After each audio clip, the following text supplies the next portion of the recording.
नमस्कार मंडळी, आईच्या गोड्यामध्ये आपलं स्वागत आहे. तर मी आज आपल्यासाठी एक नवीन रेसिपी घेऊन आली आहे. तर आज आपण पाहणार आहोत सुका जवळाची भजी. तर इथे सुका जवळा घेतला होता, त्याला आपण भाजून नंतर पाण्यामध्ये भिजत घातलं होतं. त्यानंतर त्यामध्ये कांदा घालायचा आहे, आलं लसूण, हिरवी मिरची, बारीक चिरलेली कोथिंबीर, बेसन, चवीनुसार मीठ घालायचं आहे, हळद, लाल तिखट, धना पावडर आणि तांदळाचं पीठ आहे थोडं घेतलं आहे. तर हे सर्व असं मिक्स करून घ्यायचं आहे.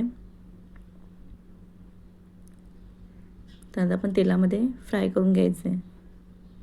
पाहू शकता अशा प्रकारे फ्राय करून घ्यायचं. व्हिडिओ आवडला तर लाईक करा, शेअर करा आणि सबस्क्राईब करायला विसरू नका. आणि कमेंट करून देखील नक्की सांगा सुका जवळाचे भजी कशी झाले आहेत ते. धन्यवाद.